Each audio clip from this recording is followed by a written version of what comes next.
नीलकंठ ने बताया कि मनुष्य का सबसे उत्तम और श्रेष्ठ दान क्या है, जिसका फल उसे अवश्य ही मिलता है।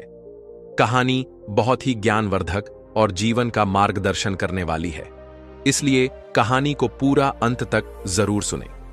दोस्तों, प्राचीन समय की बात है। धर्मपुर नामक एक सुंदर नगर था, जो एक नदी के किनारे बसा हुआ था। उसी नदी के पास एक वटवृक्ष पर एक नीलकंठ अपनी पत्नी के साथ रहता था। एक दिन की बात है, नीलकंठ और उसकी पत्नी भोजन कर रहे थे। तभी नीलकंठ की पत्नी की नजर एक बुजुर्ग किसान पर पड़ती है, जो एक पेड़ के नीचे बैठकर भोजन करने जा रहा था। तभी वहां एक भूखा भिखारी आता है और उस बूढ़े किसान से भीख मांगने लगता है। उस बुजुर्ग किसान ने खुद भोजन न करके अपना खाना उस भूखे भिखारी को दे दिया। यह देखकर नीलकंठ की पत्नी नीलकंठ से कहती है, हे प्रियवर, उस बुजुर्ग किसान ने खुद भोजन न करके अपना भोजन उस भिखारी को क्यों दे दिया? तब नीलकंठ कहता है, प्रिय, प्रत्येक मनुष्य अपने जीवन में कुछ न कुछ दान करता है। कोई भोजन, कोई वस्त्र, तो कोई धन दान करता है। लेकिन प्रिय, क्या तुम्हें पता है कि सबसे अच्छा और उत्तम दान कौन सा है? कौन सा दान करने से हमें सबसे बड़ा पुण्य मिल सकता है? इस पर नीलकंठ की पत्नी कहती है, नहीं प्रियवर, ऐसा कौन सा दान है? तब नीलकंठ कहता है, प्रिय, यह बात मैं तुम्हें एक कहानी के माध्यम से बताता हूं, जो न केवल प्रेरणादायक है, बल्कि जो भी कहानी को ध्यानपूर्वक अंत तक सुनता है, उसे इस कहानी से यह भी पता चलेगा कि सच्चा और अच्छा दान क्या होता है और इसका महत्व कितना बड़ा है। आगे नीलकंठ कहानी शुरू करता है और कहता है, प्रिय, प्राचीन समय की बात है। चंद्रपुर नामक किसी गांव में कैलाश नाम का एक युवक रहता था, जो लकड़ी काटकर अपना जीवन यापन करता था। वह अपनी पत्नी के साथ साधारण जीवन जी रहा था। जलाऊ लकड़ी से होने वाली आमदनी पर्याप्त नहीं हो पाती थी, जिससे हमेशा उसके परिवार में भोजन और कपड़ों की कमी बनी रहती थी। एक दिन परेशान होकर गुस्से में कैलाश की पत्नी उससे कहती है, कितने दिनों तक यह सिलसिला चलता रहेगा? ना कोई त्योहार होता है, ना कोई खुशी। क्यों ना इस लकड़ी काटने के काम को छोड़कर तुम नगर जाकर कोई और काम ढूंढ लो? कब तक हम यूं ही कठिनाइयों और गरीबी में जीवन बिताएंगे? कैलाश ने बड़े प्यार से उत्तर दिया, भाग्यवान, मैं हमेशा तुम्हारी बात मानता हूं, लेकिन मैंने पहले भी कहा है कि मैं यह गांव नहीं छोड़ सकता। शहर में यहां के जैसी शांति नहीं मिलेगी, और हां, मैं नहीं चाहता कि यह विषय हमारे बीच दोबारा आए। उसकी पत्नी ने कहा, ठीक है, जैसा तुम्हें सही लगे। खाना तैयार है, खाकर लकड़ी काटने चले जाओ। दोस्तों, भोजन करने के बाद कैलाश लकड़ी काटने के लिए जंगल की ओर निकल पड़ा। चलते चलते वह काफी दूर पहुंच गया। वह सोचने लगा, आज तो बहुत दूर आ गया हूं, मुझे एक बड़ा पेड़ चाहिए जिससे आज अच्छी आमदनी हो जाए। लेकिन ऐसा कोई बड़ा वृक्ष नजर नहीं आ रहा। वहां एक पेड़ है, पर छोटा है। चलो आज के लिए इसी से काम चला लेता हूं। कैलाश ने वह पेड़ काटा और सिर पर जलाऊ लकड़ी का गट्ठर रखकर नगर की ओर बेचने के लिए निकल पड़ा। लेकिन नगर पहुंचने पर उसने देखा कि लकड़ी खरीदने वाला कोई नहीं था। वह सोचने लगा, क्या मुझे यह सारी लकड़ियां वापस घर ले जानी पड़ेंगी? तभी रास्ते में एक पंडित ने उसे आवाज लगाई, सुनो लकड़ी बेचने वाले, इधर आओ, ये लकड़ियां कितने की हैं? कैलाश ने कहा, पंडित जी, आपको सारी लकड़ियां चाहिए या आधी? अगर सारी चाहिए तो कम दाम में दे दूंगा। पंडित ने कहा, मुझे सारी लकड़ियां चाहिए, लेकिन तुम्हारे बताए गए दाम पर नहीं, मैं सिर्फ अपने दाम पर ले सकता हूं। कैलाश ने थकान भरे स्वर में कहा, अरे तो फिर यह लकड़ियां बहुत सस्ती हो जाएंगी, लेकिन चलिए दे दीजिए, वैसे भी मैं थक चुका हूं। पंडित ने 60 रुपए देते हुए कहा, यह लो और लकड़ियां यहां रख दो। वैसे तुम भूखे लग रहे हो, क्या कुछ खाना खाओगे? सब तैयार है, खाना खाकर ही जाना। कैलाश ने कहा, मुझे भूख तो बहुत लगी है, लेकिन अगर मैं खाऊंगा तो आपके लिए खाना नहीं बचेगा। रहने दीजिए, मैं घर जाकर खा लूंगा। पंडित मुस्कुराते हुए बोले, चिंता मत करो, यहां इतना खाना है कि 20 लोग और खा सकते हैं। जब भी भूख लगे यहां आया करो। कैलाश ने पूछा, क्या आप हमेशा ही सबको ऐसे खाना खिलाते हैं? पंडित ने उत्तर दिया, जब तक परमात्मा ने मुझ पर कृपा बना रखी है, मैं यह करता रहूंगा, यह सब उनकी मर्जी है। कैलाश ने कहा, ठीक है, तो मैं आज खाना यहीं पर खाऊंगा। उस दिन कैलाश ने उस पंडित के घर भर पेट भोजन किया और धन्यवाद देते हुए बोला, पंडित जी, आप बहुत ही दयालु और नेक दिल इंसान हैं। ऐसा अच्छा काम करने में मैं आपकी मदद करना चाहता हूं। अब से मैं लकड़ियां 60 रुपए में ही दिया करूंगा। पंडित ने कहा, बेटा सकुशल घर जाना। कैलाश ने काटी हुई सारी लकड़ियां पंडित को 60 रुपए में दे दी और घर की ओर निकल गया। घर पहुंचते ही उसकी पत्नी ने पूछा, इतनी देर क्यों हो गई? क्या आज लकड़ियों का अच्छा सौदा मिल गया? लाओ पैसे। कैलाश ने उत्तर दिया, देखो सौदा अच्छा तो नहीं था, आज केवल 60 रुपए ही मिले हैं, ये लो। उसकी पत्नी ने आश्चर्य से पूछा, क्या सच में तुम मुझे केवल 60 रुपए दे रहे हो? मैंने सोचा था कि आज शायद 2 गुना कमा कर लाओगे, लेकिन तुमने तो आधे ही दिए हैं। इतनी देर तक तुम कहां थे, क्या कर रहे थे? तब कैलाश ने कहा, मैं लकड़ियां बेचने गया था, लेकिन खरीदने वाला कोई नहीं मिला। फिर पास के नगर में धर्मपाल पंडित नामक एक विद्वान के घर चला गया। उनके यहां जो भी जाता है वे उसे प्यार से भोजन कराते हैं। ऐसे लोगों के लिए हमें कुछ करना चाहिए। उसकी पत्नी ने पूछा, हमेशा खाना खिलाते हैं? फिर तो वे बहुत अमीर होंगे, नहीं तो इतने लोगों को खाना कैसे खिलाते हैं और तुमने उनकी मदद कैसे की? कैलाश ने कहा, वे उतने अमीर नहीं हैं जितना तुम सोच रही हो। वे एक अच्छी भावना रखते हैं और उस नगर के मंदिर के पुजारी हैं। वे अपनी मेहनत की कमाई से ही सबको खिलाते हैं। मैंने उनकी मदद के लिए कहा कि मैं उनके लिए हमेशा लकड़ियां 60 रुपए में ही काट कर दे दिया करूंगा। उसकी पत्नी ने कहा, क्या इतना काफी है?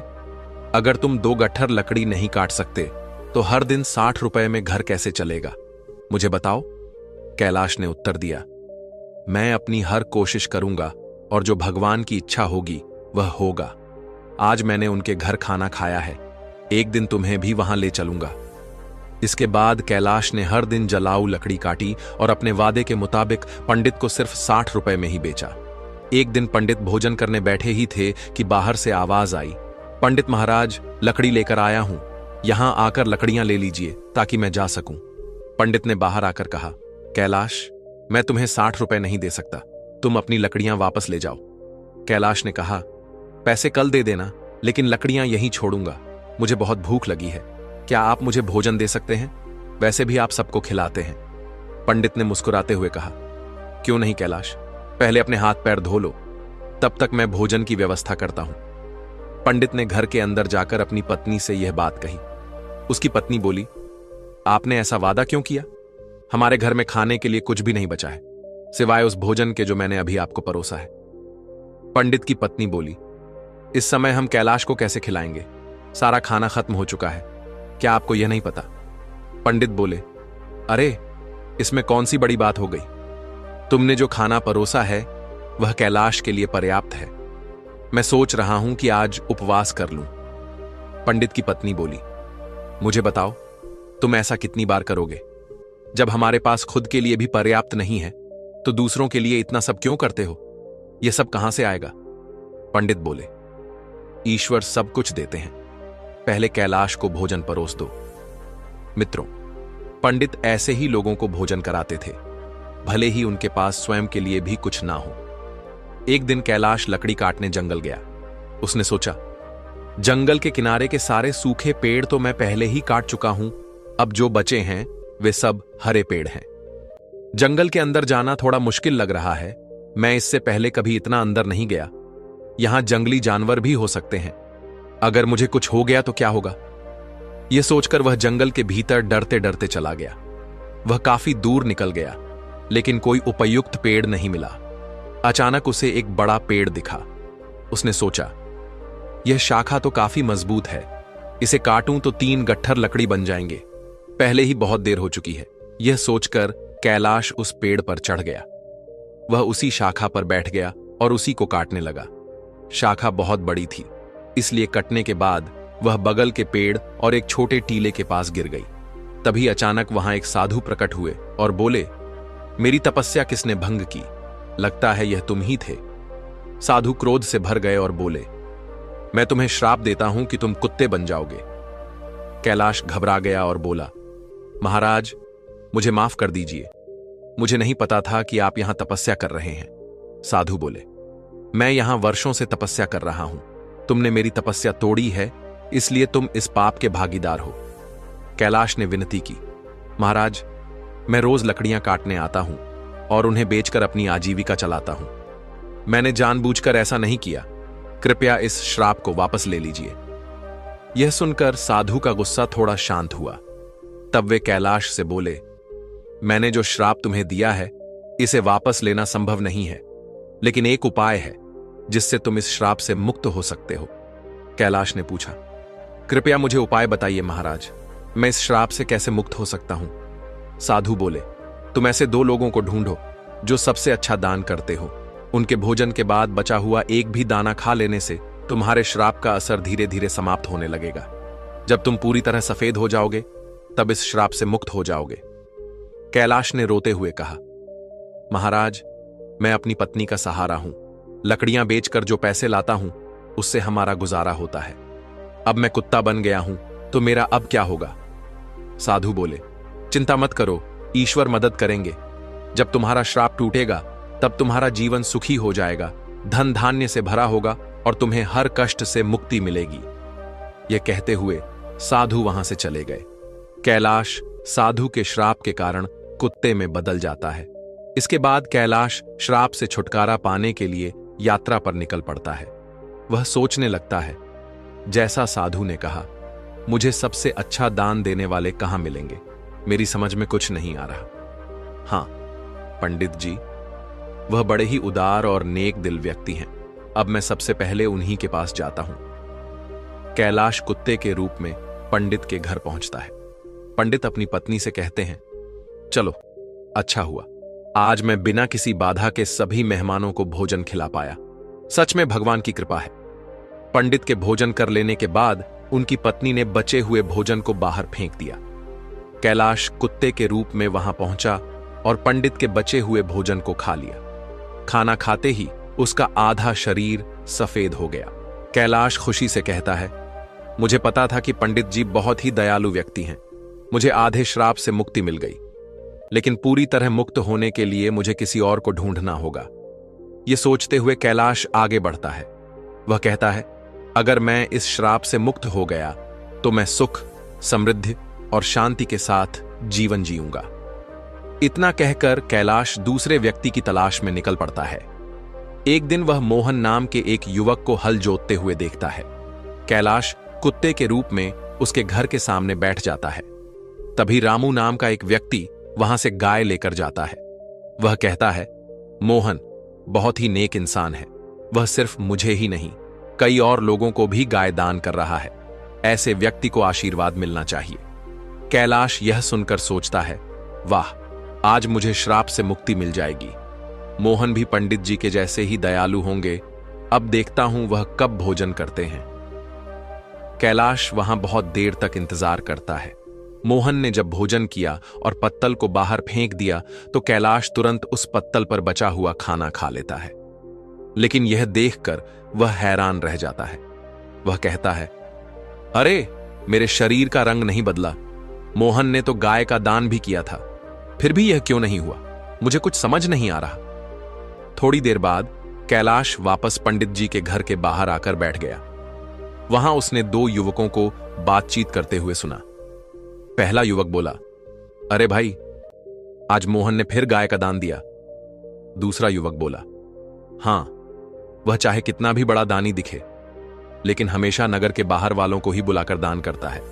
सच जानोगे तो हैरान रह जाओगे। उसकी सारी गाय 2 महीने से ज्यादा दूध नहीं देती। पहला युवक चौंक कर बोला, क्या? अगर वह ऐसा करता है तो उसे अवश्य ही पाप लगेगा। हमारे राजा की तरह कोई और नहीं कर सकता। वह एक महान दानी है। 1 हफ्ते से खाना बांट रहे हैं और कल आखिरी दिन अन्य दान के साथ वस्त्र दान भी करेंगे। राजा खुद वहां सबके साथ 1 हफ्ते से खाना खा रहे हैं। कभी उनके जैसा परोपकारी देखा है कहीं? अरे, यह तो कुछ भी नहीं। उन्होंने हमारे नगर में अच्छी सड़कें बनवाई हैं, हर जगह कुएं और तालाब खुदवा दिए हैं। सच में उन्होंने हमारे लिए बहुत कुछ किया है। ऐसा धर्मात्मा मैंने कभी नहीं देखा। यह बातें सुनकर कैलाश बहुत खुश हुआ। उसके मन में विचार आया, चलो, अब तो तय है कि मुझे मेरे श्राप से मुक्ति मिल जाएगी। मुझे तुरंत राजा के पास जाना चाहिए। वह राजमहल में नहीं, बल्कि लोगों के साथ खाना खा रहे हैं। इस अवसर का लाभ उठाना चाहिए। अगले ही दिन कैलाश उस जगह पहुंच गया जहां राजा भोजन करा रहे थे। वहां उसने राजा को कपड़े बांटते हुए देखा। वह सोचने लगा, राजा कितने महान हैं। वह भोजन देने के साथ साथ सभी को वस्त्र भी बांट रहे हैं।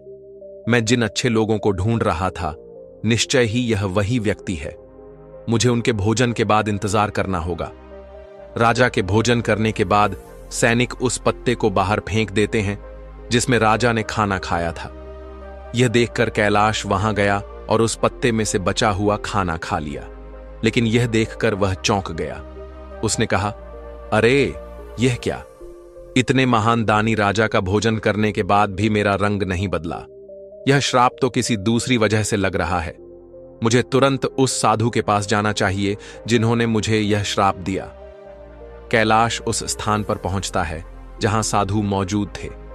वह साधु को प्रणाम करता है। साधु उसे निराश देखकर पूछते हैं, क्या हुआ कैलाश? ऐसा लगता है कि तुम्हें अभी तक केवल एक ही सही व्यक्ति मिला है। तुम्हारा केवल आधा रंग ही बदला है। क्या तुम्हें और कोई नहीं मिला? श्राप मिले हुए भी काफी समय हो गया। कैलाश कहता है, महाराज, पंडित जी का खाना खाकर मैं आधा ठीक हो गया। इसके बाद मैंने उनसे भी बड़े दानी लोगों को देखा, लेकिन उनके खाने का कोई असर नहीं हुआ। साधु थोड़ी देर रुककर बोलते हैं, इसमें आश्चर्य की बात नहीं है। उनके कर्मों का वास्तविक स्वरूप जानना जरूरी है। आगे कैलाश कहता है, इसके अलावा हमारे नगर के राजा बहुत धर्मी हैं। एक हफ्ते तक राजा ने सभी को भोजन कराया और वस्त्र भी बांटे। इतने धर्मप्राय व्यक्ति द्वारा खाया हुआ भोजन खाने के बाद भी मैं श्राप से मुक्त नहीं हो पाया। इसमें कुछ रहस्य जरूर है। मुझे कुछ समझ नहीं आ रहा है महाराज, कृपया आप ही बताइए। साधु ने कहा, कैलाश, जिन जिन लोगों को तुमने देखा उनमें से किसी का दान सच्चा दान नहीं था। मोहन ऐसी चीजें दान कर रहा था जिनकी उसे कोई जरूरत नहीं थी। अगर उसे उनकी जरूरत होती तो वह उन्हें कभी दान नहीं करता। और राजा जो कुछ भी देता है उसे दान नहीं माना जा सकता, क्योंकि वह खुद नहीं कमाता। वह तुम्हारे जैसे लोगों द्वारा दिए गए राजस्व का उपयोग राज्य के लोगों पर करता है। साधु ने आगे कहा, कल के दान में जो भोजन और वस्त्र बांटे गए वे भी राजस्व से ही आए थे। इसीलिए राजा द्वारा किया गया दान दान नहीं माना जाएगा। वह सिर्फ लोगों का पैसा लोगों पर खर्च कर रहा है। ऐसे में राजा के भोजन का तुम्हारे श्राप पर कोई असर नहीं हो सकता। समझ लो, सही दान वही था जो पंडित ने भूखे को भोजन देकर किया। भले ही उन्होंने खुद नहीं खाया, लेकिन उनका दान सबसे श्रेष्ठ था। इसीलिए तुम्हें और प्रयास करना होगा। तुम श्राप से मुक्ति के करीब हो। कैलाश ने कहा, समझ गया महाराज, धन्यवाद। उदास मन से कैलाश वहां से चल पड़ा। उसने सोचा, बाप रे, कितनी दूर आ गया हूं। बहुत भूख लगी है। अच्छा होगा कि पास में कुछ खाने को मिल जाए। तभी उसने देखा एक किसान घड़े में पानी लेकर जा रहा था। पास में खड़े दो युवक आपस में बातें कर रहे थे। उस किसान को देख रहे हो, वह रोज इस धूप में इस पानी से भरे मटके से यहां से गुजरने वालों को पानी पिलाता है। वह बूढ़ा आदमी 80 साल से अधिक का लगता है, पर फिर भी उसका काम काबिले तारीफ है। थोड़ी देर में किसान ने खाना निकाला और खाने लगा। कुत्ते के रूप में भूखे कैलाश को देखकर किसान ने अपने भोजन में से कुछ लिया और उसे दे दिया। जैसे ही कैलाश ने वह भोजन खाया, उसका श्राप समाप्त हो गया और वह वापस इंसान बन गया। उसने किसान को धन्यवाद दिया और खुशी खुशी वापस लौट आया। उसने सोचा, सचमुच दान कभी छोटा या बड़ा नहीं होता। भूख मिटाने वाले पंडित और प्यास बुझाने वाले इस किसान जैसा होना ही सच्चा दान है। सबसे अच्छा दान वही है जो निस्वार्थ भाव से दूसरों की मदद के लिए किया जाए। चलते चलते कैलाश अपनी पत्नी के पास अपने घर पहुंच गया और खुशी से रहने लगा। उधर पंडित ने इतना दान कर दिया था कि उसकी आर्थिक स्थिति खराब हो चुकी थी। जब उसकी पत्नी ने उससे कहा, पास के नगर में एक राजा रहते हैं जो पुण्य को खरीद लेते हैं। आप उनके पास जाकर अपना कुछ पुण्य बेचकर पैसे ले आइए ताकि हमारा काम चल सके। पंडित ने पहले तो मना कर दिया, लेकिन पत्नी के बार बार कहने पर वह जाने को तैयार हो गया। उसकी पत्नी ने उसके खाने के लिए 4 रोटियां बनाकर दी। पंडित अपने घर से चल पड़ा। जब वह नगर के समीप पहुंचा तो उसने एक तालाब देखा। वहां स्नान आदि कर्मों से निवृत्त होकर वह रोटियां खाने के लिए बैठा ही था कि एक कुतिया उसके सामने आ गई। कुतिया ने जंगल में बच्चों को जन्म दिया था। 3 दिन से कुतिया और उसके बच्चे भूखे थे। भारी बारिश के कारण वह बच्चों को छोड़कर कहीं जा भी नहीं सकती थी। पंडित ने कुतिया को भूखा देखा तो अपने भोजन में से एक रोटी उसे दे दी। कुतिया ने रोटी खा ली, फिर उसने दूसरी रोटी दी, जिसे कुतिया ने खा लिया। इस तरह पंडित ने एक एक करके अपनी 4 रोटियां कुतिया को खिला दी। कुतिया तृप्त हो गई, लेकिन पंडित खुद भूखा रह गया और वहां से राजा के महल को चल पड़ा। पंडित राजा के पास पहुंचा और कहा, मैं अपना पुण्य बेचना चाहता हूं। राजा ने कहा, आप दोपहर के बाद आइए। राजा ने अपनी पत्नी से पूछा, एक पंडित विद्वान यहां आया है जो अपना पुण्य बेचना चाहता है। तुम्हारे अनुसार उसके पुण्य में से कौन सा पुण्य सबसे बड़ा है जिसे मैं खरीदूं? पत्नी ने कहा, जो आज उसने जंगल में 3 बच्चों वाली कुतिया को रोटी खिलाकर कमाया है, वही पुण्य अच्छा है। पत्नी की यह बात सुनकर राजा पंडित के पास गया और बोला, आप कौन सा पुण्य मुझे देंगे? पंडित बोला, आप कौन सा पुण्य लेना चाहते हैं? राजा ने कहा, आज आपने जो यज्ञ किया है, हम उसी का पुण्य लेना चाहेंगे। पंडित ने कहा, मैंने आज कोई यज्ञ नहीं किया। मेरे पास इतना धन ही नहीं है कि यज्ञ कर सकूं। राजा ने उत्तर दिया, आपने आज तालाब किनारे एक भूखी कुतिया को 4 रोटियां खिलाई हैं। हम वही पुण्य खरीदना चाहते हैं। पंडित ने पूछा, उस समय तो वहां कोई नहीं था, आपको कैसे पता चला? राजा ने कहा, मेरी पत्नी पतिव्रता है, उसी ने मुझे यह सब बातें बताई हैं। पंडित ने कहा, बहुत अच्छा, ले लीजिए, लेकिन इसका मूल्य क्या देंगे? राजा ने कहा, आपकी रोटियों जितने वजन की थीं, मैं उतने ही वजन के हीरे मोती तौल कर दूंगा। पंडित ने सहमति दे दी। राजा ने अंदाज से उतने ही वजन की 4 रोटियां बनवाई। राजा ने रोटियों के वजन की बराबरी के लिए तराजू में हीरे और मोती रखवा दिए, लेकिन जितने भी रत्न रखे गए, रोटी वाला पलड़ा ऊपर नहीं उठा। राजा ने कहा, और रत्न लेकर आओ। जब पंडित ने अपने पुण्य का ऐसा प्रभाव देखा तो उसकी आंखें खुल गईं। उसने कहा, राजा जी, मैं अभी यह पुण्य नहीं बेचूंगा। राजा बोला, जैसी आपकी इच्छा। पंडित वहां से चला गया और अपने घर की ओर लौटने लगा। लौटते समय वह उसी तालाब के पास पहुंचा जहां उसने कुतिया को रोटियां खिलाई थी। वहां पहुंचकर वह एक पेड़ के नीचे बैठ गया और कुछ सोचने लगा। तभी वहां एक संत आए। जब उन्होंने पंडित को चिंतित देखा तो कहने लगे, क्या बात है पुत्र, बहुत चिंतित लग रहे हो। पंडित ने महात्मा को प्रणाम किया और सारी बात बताई। इस पर महात्मा बोले, पुत्र, तुमने उचित किया। पुण्य का सौदा नहीं किया जाता, वह तो स्वयं फलदायी होता है। जो मनुष्य जैसा कर्म करेगा, समय आने पर उसका वैसा ही फल उसे मिलेगा। महात्मा की बात सुनकर पंडित को शांति मिली और वह महात्मा से विदा लेकर अपने घर को जाने लगा। तब महात्मा ने पंडित को एक पोटली देते हुए कहा, पुत्र, इसे लेते जाओ, इसमें कुछ मेवे हैं। रात्रि के भोजन उपरांत इनका सेवन करना, तुम्हारा कल्याण होगा। पंडित ने पोटली ली और महात्मा को धन्यवाद देकर अपने घर लौट आया। घर पहुंचकर पंडित ने भोजन किया और टहलने के लिए घर के बाहर चला गया। जब पंडित की पत्नी की नजर मेज पर रखी पोटली पर पड़ी तो उसके मन में पोटली खोलने की उत्सुकता होने लगी। उसने मेज से पोटली उठाई और उसे खोलकर देखने लगी। जब उसने पोटली खोली तो उसके आश्चर्य का ठिकाना नहीं था। पोटली में हीरे, पन्ने और माणिक चमक रहे थे। वह बेहद प्रसन्न हुई। थोड़ी देर बाद जब पंडित वापस आया तो उसकी पत्नी ने पूछा, इतने सारे हीरे पन्ने कहां से ले आए? पंडित ने कहा, क्यों मजाक कर रही हो? सूखे मेवे तुम्हें हीरे मोती लग रहे हैं। पत्नी बोली, मजाक नहीं कर रही, मैंने खुद पोटली खोलकर देखी है, उसमें तो ढेर के ढेर बेशकीमती हीरे पन्ने भरे पड़े हैं। पंडित बोला, मुझे लाकर दिखाओ। पत्नी ने पोटली को उसके सामने रख दिया। पंडित उन्हें देखकर चकित रह गया। वह समझ गया कि यह सब उसी पुण्य का प्रभाव है जो उसने कुतिया को रोटियां खिलाने से प्राप्त किया था, और वह महात्मा कोई और नहीं, साक्षात परमात्मा थे। फिर उसने अपनी यात्रा का सारा वृतांत अपनी पत्नी को सुनाया। उसने बताया कि किस प्रकार राजसी और तामसी दान का फल सीमित होता है। एक भूखी कुतिया और उसके बच्चों को रोटियां देने के कारण यह चमत्कार हुआ। यह सब भगवान की कृपा और दया का ही परिणाम है। आगे पंडित ने अपनी पत्नी से कहा, यह भगवान का संदेश है कि जरूरतमंद की मदद करना सबसे बड़ा पुण्य है। जो व्यक्ति दुखियों और अभावग्रस्त लोगों की सहायता करता है, उसे ईश्वर अनंत गुणा फल प्रदान करते हैं। दोस्तों, आज के समय समाज में कई लोग दान सिर्फ अपने मान सम्मान और प्रतिष्ठा के लिए करते हैं। दिखावे के दान से ना तो सच्चा पुण्य मिलता है और ना ही इसका कोई दीर्घकालिक प्रभाव होता है। दिखावे का दान कभी कभी व्यक्ति को अहंकार की ओर ले जाता है। दान हमेशा निस्वार्थ भाव से होना चाहिए। जैसे इस कहानी में पंडित ने अपनी भूख की परवाह किए बिना कुतिया और उसके बच्चों को 4 रोटियां दी।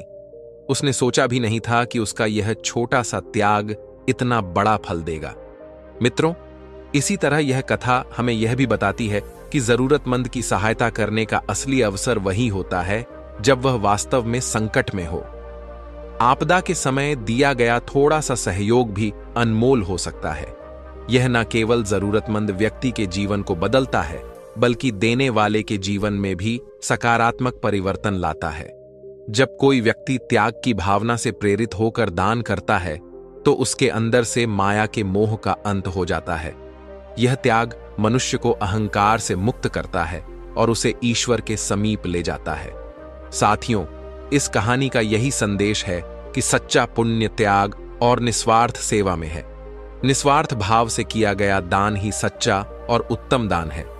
हर मनुष्य को यह प्रयास करना चाहिए कि वह अपनी क्षमता के अनुसार दान पुण्य और जरूरतमंदों की मदद करें। जरूरतमंद की सेवा करना ही सच्चा धर्म है। जैसे पंछी के पानी पीने से नदी का पानी कम नहीं होता, ठीक उसी प्रकार सामर्थ्य अनुसार दान करने से धन खत्म नहीं होता।